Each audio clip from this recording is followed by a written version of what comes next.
Canceled media is just one of those things. No further elaboration, you guys get it. Today I'll be talking about some of the unused episode concepts from My Little Pony: Friendship is Magic. These aren't scripts as much as just outlines and accounts of what the episodes would have been like. Sorry guys, we can't do any dramatic recreations here, we don't have no lines. And here to join me is... Hello everyone, my name's Rainbot, this is my pony Sona, and today I'll be talking about the Magical Horse cartoon. If you aren't familiar with me or my work, I'm most well known for creating the Welcome to Dreamworld web series and ARG. It's got a bit of spooky content since it's technically a more kid-friendly version of analog horror, so be careful if you're not a big horror fan. For my fellow pony enthusiasts, I'm also the crazy robot behind the Heroes of Destiny webcomic, the Echoes of Unity fanfiction, and some other miscellaneous horse content, including my gallery page for Minky.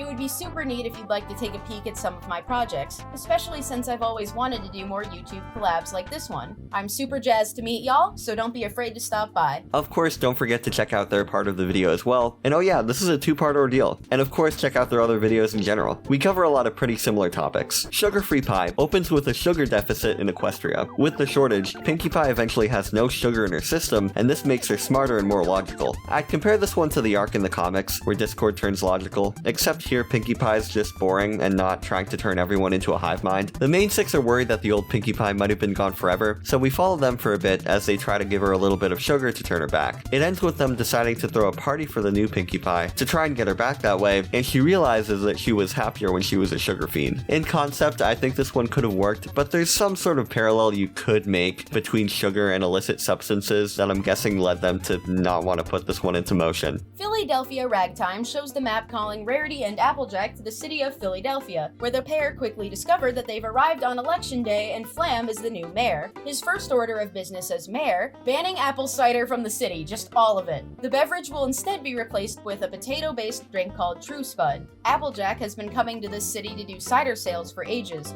so she's furious to see some of her restaurant owner friends in the city siding with Flam and driving out her business. While Applejack is busy telling off her friends, Rarity decides to pull a Jessica Rabbit and become a flapper dress wearing femme fatale to infiltrate Philadelphia's high society while standing at Flam's side. By the end of the episode, they discover that Flim is the one behind True Spud, so the brothers had been conspiring together to drive the Apple family out of Philadelphia for good. Applejack goes to her friends and says, "Hey, fuck those guys!" And the entire city agrees. Yeah, fuck those guys! Thus, Flim and Flam are driven out of town and peace is restored.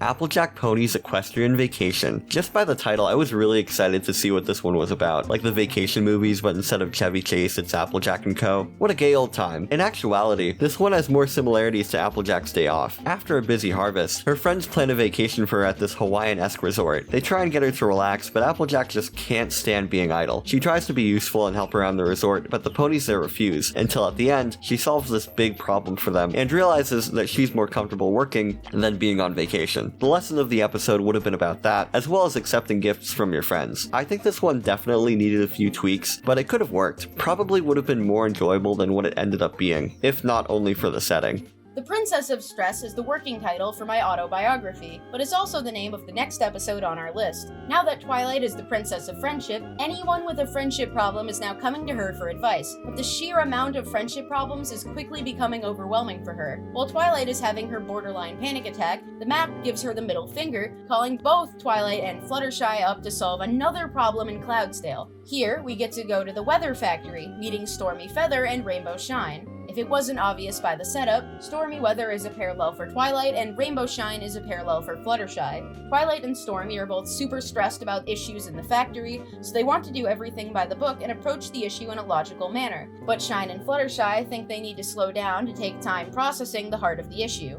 In the end, everybody learns to hold their horses. That was a good joke, fucking laugh. Everybody learns to slow down and not become too wrapped up in their work.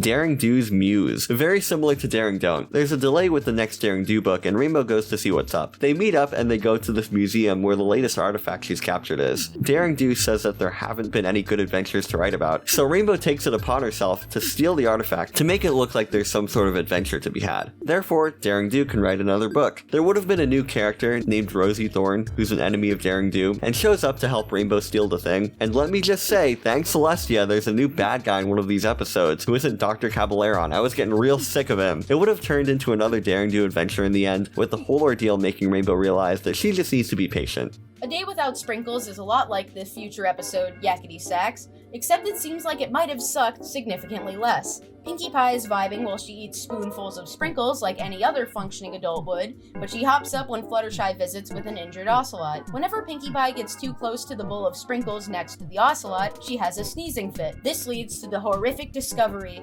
that Pinkie Pie is allergic to sprinkles. Somehow. Pinkie Pie goes absolutely bonkers from this point on. She loses her color and she loudly complains about how much sprinkles suck for giving her such bad allergic reactions. Soon enough, other ponies with sprinkle allergies hear and join her, so Pinkie Pie becomes an anti-sprinkle crusader with a cult following. She throws protests and rallies, it's the whole shebang. But when Fluttershy visits Pinkie Pie before her big rally, she brings her healed ocelot friend, causing Pinkie Pie to start sneezing again. Once she realizes that she isn't actually allergic to sprinkles, Pinkie Pie immediately starts to eat a monumental amount of sprinkles, but she stops when one of her supporters arrives to ask why she missed the rally. Pinkie Pie ponders the issue a bit before bringing together all the ponies with sprinkle allergies, announcing that she and the Cake family have created an alternative solution, the sprinkle-free sprinkle trademark. Even if that sounds incredibly silly, Pinkie Pie insists that this alternative option will be offered for all of her desserts from now on, because being a good friend means helping others find solutions to their problems, even if it's not a problem that you share. Mayor Discord, another title that immediately conjures up fun ideas in my head. The intro would have had Twilight trying to run for mayor and introducing the concept of a write-in vote to Ponyville. Because of a misunderstanding, everybody votes for themselves when the election comes around, except for Fluttershy, who voted for Discord. Since he also voted for himself, I assume, he wins the election by 2 votes and is now the mayor. Discord, as you imagine, messes things up, and Twilight is not having it. She tries to get him out of power, but realizes that it wouldn't be a good look if she just deposed him. So the plan turns into them trying to overwhelm him with boring menial tasks until he quits. When he does, Mayor comes back and all is well. Going into it, I assume there was some actual political commentary baked into it since, mid-2010s, but it's from 2014, so I think this had to be before that kind of thing was on people's minds. Elections have always been around, but I'm talking about that time, you know what I mean. If anything, I'm glad it got canned when it did. Given how long the process for making these episodes is, it would have been really poorly timed if it came out in mid-late 2015. Wind Beneath My Wings, also known as My Fair Pony, shows cheerily introducing a new pony to the class. Her name is Philly Keen, but all of the other students find her social awkwardness extremely weird and tend to avoid her. Philly Keen is an earth pony, but she admits that she wants to fly like a princess, and the statement is enough to immediately catch Scootaloo's attention.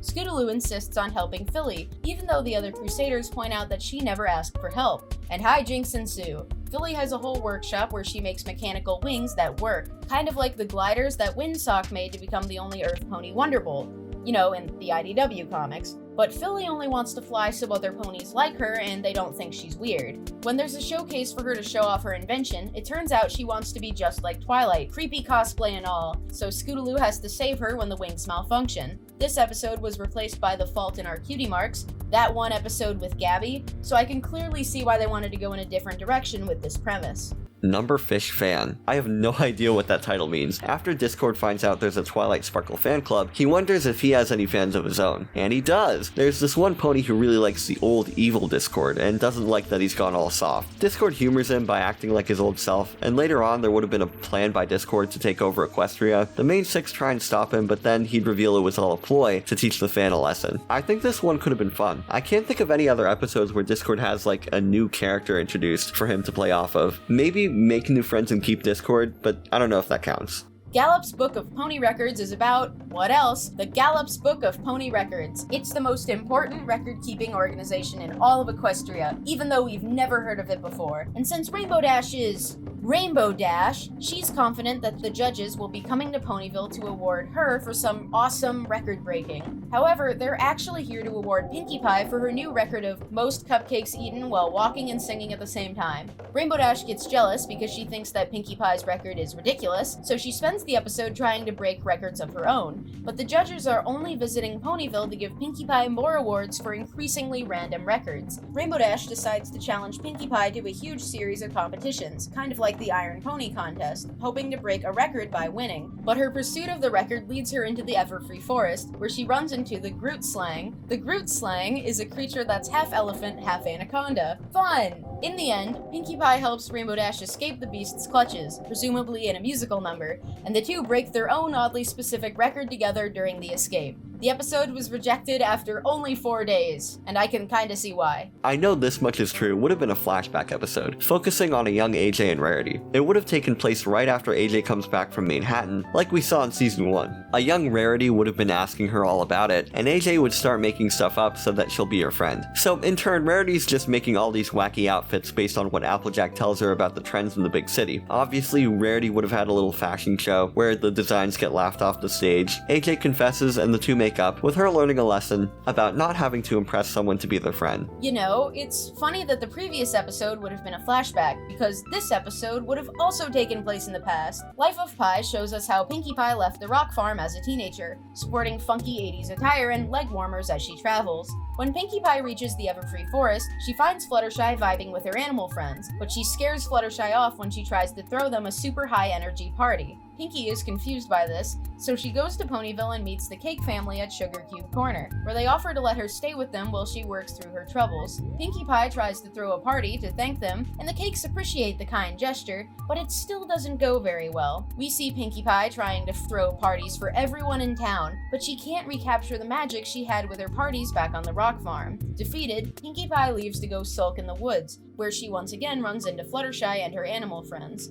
When we learn that Pinkie Pie has been throwing the same party for everyone, Fluttershy suggests throwing personalized parties for the different ponies she meets. Pinkie Pie takes this idea to heart, finding much more success with these new parties, so she throws Fluttershy a very quiet private party with the woodland critters as a thank you. Mon Pa Apple. It's the perfect pair. Literally just the perfect pair. I mean, it would have been slightly different with, instead of Grandpair coming to town, it would have started with Apple Bloom needing to do a project for school about her folks. This would have led the Apples to invite all of Bright Mac and Pear Butter's friends over, and from there, I'm guessing it would have been something similar, maybe? I'm not sure. There's not too much info about this one. Missing the Mark doesn't have a lot of information available, but elements of the plot were reused in later episodes like Hard to Say Anything and Marks and Recreation. It would have followed the Cutie Mark Crusaders searching for Cutie Mark problems in Starlight's old village, where they discover a male pony is hiding the fact that he never got his Cutie Mark when the vault was broken. I don't have a lot to say about this one, but I think it would have been an interesting concept to learn more about Cutie Mark magic. A royal pain in the map. Twilight gets summoned to Canterlot Castle for a friendship problem, and it turns out it's between the two princesses. The outline doesn't specify, but it would have been an argument over something really small. Celestia and Luna are worried to bring it up because of both their pasts, but Twilight thinks it's best to talk about it. They eventually budge and end up exploding at each other. Twilight thinks this is bad, but in the end, they're actually able to calm down and work it out. Magic is Friendship would have been a Starlight episode. Huzzah! When Sunburst visits Ponyville to come see Starlight, he quickly finds himself swept up researching ancient scrolls with Twilight instead. Starlight is barely acknowledged by her two friends, so it doesn't take long for her to get very jealous. When she confronts them, the two offer to let Starlight join their research, but it doesn't take long for her to learn that she does not enjoy this hobby nearly as much as her friends do. That's a nice way of saying it's really boring. Starlight eventually comes to terms with the fact that her friends can probably geek out together about books, but she can still do other stuff with them. This all sounds super familiar, and that's because the same idea was utilized for the episode Uncommon Bond, which expands upon the premise to include some of Starlight's other friends. Train Tales would have been an anthology episode, with stories told about the Pillars of Equestria by Twilight. Rockhoof, Miss Main, and Flash Magnus, known here as Flash Prance, would have all been featured. The framing device had Twilight, Rarity, AJ, and Rainbow stuck on a train during a delay, with Twi telling stories to pass the time. Each of the stories obviously has an analog to a certain pony in the group, with Rockhoof being AJ, Miss Main Rarity, and Flash Prance for Rainbow Dash. Parents' Day is probably the cancelled episode with the least information available about it, so it's kind of a bummer to see that this is one of the last ones on our list. As the title suggests, it would have been a Parents' Day at the School of Friendship, so the main six all prepare for the students' families to visit and see what they're learning. However, it seems like the invitation wasn't clear, because the only parents who show up to the school are the parents of the main six. As someone who always really liked the family dynamics of each character, especially the Apple family, I would have really liked to see this happen. We already got to see Pinkie's parents interacting with Granny Smith and Hearthbreakers, so it would have been really cool to follow up on that concept, or potentially get into something deeper. Maybe Applejack could talk about her parents with the Pie family or other parents at the school. Hell, since Rainbow Dash and Fluttershy were childhood friends, I'd like to see how their parents interact together. It would have been really fun. Pinkie Pie's dessert would have been about Rarity. Oh yeah, and Pinkie Pie. Pinkie makes a new dessert that's the talk of the town, and eventually opens up her own business to sell it, with the help of Rarity. After a while, Pinky would have moved on and made a new type of dessert, but bad news for Rarity, since she was trying to turn the first one into a franchise. In the end, it would have been about Rarity seeing that creativity matters more to Pinky than making a profit. A lot of the ones I covered here are really similar to episodes of the actual show, if not outright early versions. This much is true: Pinkie Pie's Dessert, A Royal Pain, Train Tales all have obvious parallels with real episodes that ended up coming out, or in the case of Pinkie Pie's Dessert, there was already an episode just like it back in Season 5. Canterlot Boutique is an episode about Rarity learning that creativity matters more than profit, so it's weird to have an idea for a Season 9 episode with something that close. This much is true would have been interesting, same as the Flutterdash one right next to it, but I think Where the Apple Lies is just as good. That one being a flashback episode about a younger Applejack learning to be honest. This second batch of cut episodes were very different from the first half we covered on my channel, especially when it comes to tone. They all have way fewer fantasy elements incorporated into the story, and none of them seemed interested in expanding the world building, despite already being created for later seasons of the show. This critique is actually a big reason why many fans, including myself, preferred the more fantastical vibe of the first two seasons in contrast to the later episodes. But that's not something I can fault these episodes for, since they would have to fit in with other episodes of the later seasons pretty well. Philadelphia Ragtime, The Princess of Stress, Wind Beneath My Wings, Gallup's Book of Pony Records, and Missing the Mark all seem like interesting concepts for a short story, but I don't think I'd want to watch them play out as entire episodes, so I can see why they got cut.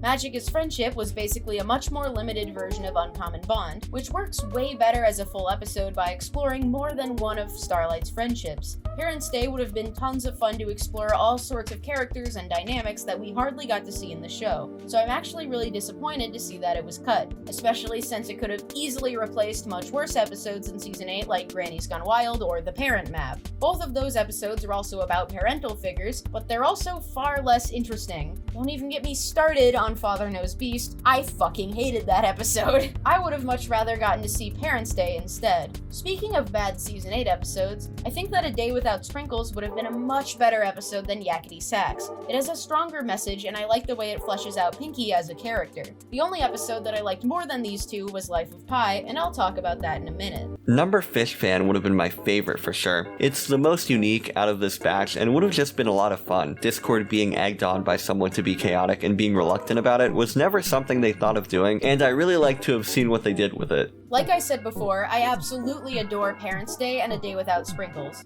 I think they could and should have replaced some of the worst episodes of Season 8 that we got, especially since they seem to tackle very similar stories with significantly better concepts and messages. However, my favorite episode of the batch is definitely Life of Pi, no questions asked. It would have been amazing to see more of Pinkie Pie's life before she became Ponyville's party pony, and I think the way she met Fluttershy was actually really sweet. It's a real shame that the story was cut, considering that we got stuck with much worse episodes like The End and Friend and Non-Complete Claws instead. Why couldn't we've gotten more flashback episodes? One of the strongest episodes of the entire show, The Perfect Pair, is a flashback episode. I'm genuinely so interested in the lives of the main six before they teamed up with Twilight in Season 1, so I wish that we could have seen more of it beyond the very basics. I think it would have been lots of fun. Now again, I'd like to thank Rainbot for coming up with this idea and setting this up. It was a blast looking through these, and of course, I want to thank my fans on Patreon who've continued to support me. One Bridgyboo, HBM, Scambuli, Az Safrani, Hoodie, The Fox's Raven, Nana, Kaylee Lahota, Shadewalker, Knife Girl, Technicolor, Jack Etchman, Trixie Best, No Yak Best, Olive, SR Nano, Gator Kitty, Cascadiarch, Bad Bessie, Damian, and Marshmallow. I can't think of a better outro, so until next time, goodbye.